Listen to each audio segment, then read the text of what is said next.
안녕하세요. 헬스케어 읽어주는 남자 헤딩남 최윤섭입니다. 오늘은 디지털 치료제 혁신인가 거품인가 라는 글을 읽어드리도록 하겠습니다.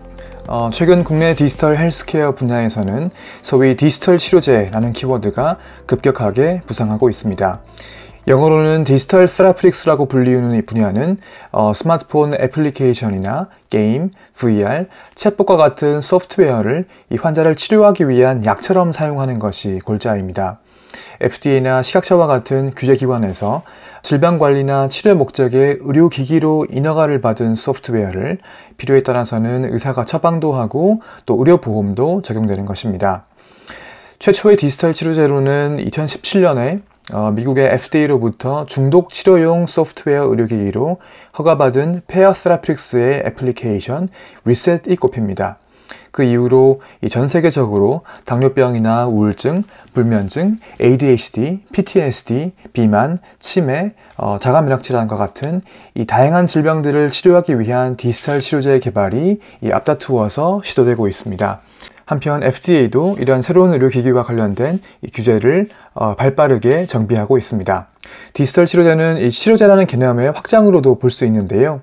기존에는 약을 저분자 화합물, 그리고 항체와 같은 생물학적 제제, 그리고 세포치료제 등으로 분류를 했습니다. 이러한 약의 분류에 이제는 이 디지털 치료제라고 하는 완전히 새로운 카테고리가 추가되어야 한다고 이 분야 사람들은 주장을 하기도 합니다. 실제로 최근 몇 년 동안 다국적 제약사들이 이 분야에 활발하게 진출하고 있기도 합니다.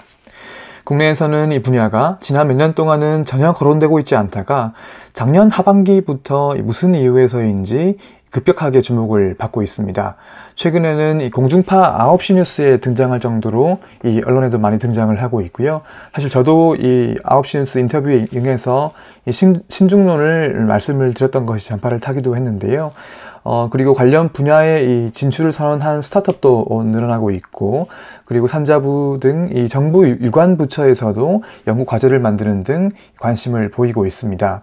저는 장기적으로는 이 디지털 치료제의 전망을 낙관하는 편입니다. 디지털 치료제가 기존의 치료제에 대비해서 가지고 있는 장점들이 있기 때문입니다. 이 소프트웨어이므로 이 개발 기간과 비용이 상대적으로 적게 들어갈 수 있고요. 그리고 침습적이거나 이 체내에서 직접 작용하는 것이 아니기 때문에 이 부작용의 가능성도 상대적으로는 낮다고 할 수 있습니다. 특히 디지털 치료제는 이 확장성이 거의 무한대에 가까운데요. 알약을 수백만 명에게 배포하기는 어렵지만 이 디지털 치료제는 앱만 다운로드 받는다면 이 수백만 명에게 동시에 약효를 제공할 수도 있습니다.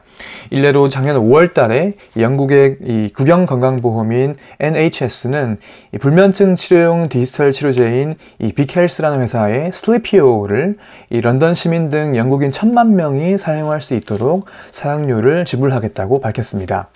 이러한 장점에도 불구하고 이 디지털 치료제에 관해서는 신중하게 접근할 필요가 있습니다. 아직 의학적으로 그리고 산업적으로도 증명된 바가 많지 않기 때문입니다.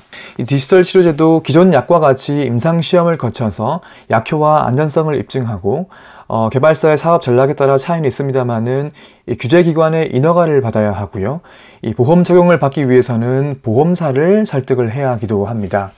또한 의사가 처방을 해줘야 하며 더 나아가서는 결국 이 환자가 정말로 사용을 해줘야겠죠.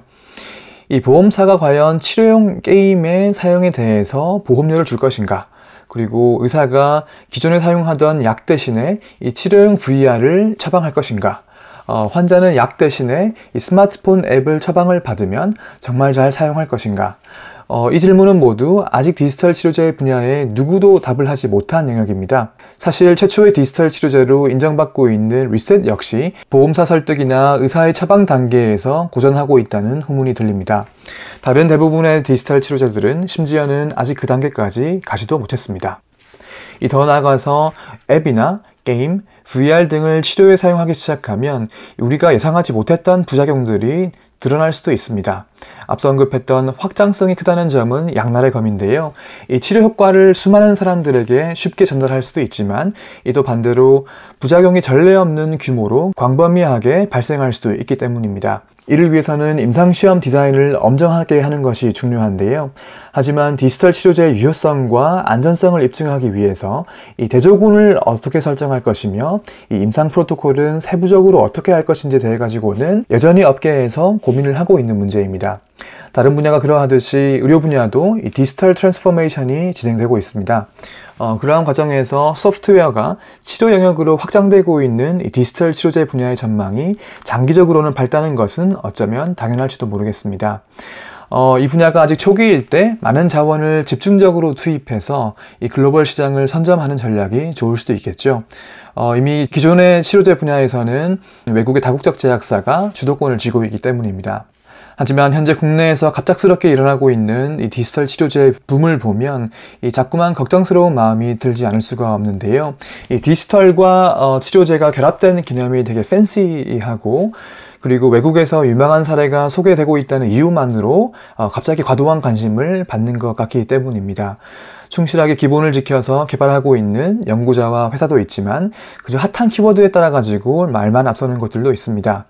그리고 글로벌에서 통용되고 있는 이 디지털 치료제의 개념과 범주에 해당되지 않음에도 불구하고 이 무작정 키워드만 갖다 붙이는 것도 없지 않습니다. 아무리 유명한 분야라고 할지라도 충분한 이해와 준비가 동반되어야 합니다. 특히 사람의 건강과 생명을 다루는 분야라면 말입니다. 디지털 치료제라고 하는 유명한 신규 분야에 이 한국에서 관심을 빠르게 가지게 된 것 자체는 분명히 긍정적인 일입니다. 이러한 관심이 장기적으로 건강하게 유지되어서 이 디지털 치료제가 단순한 버즈워드에 그치지 않고 향후 의학적, 산업적인 성과로도 이어지기 바랍니다.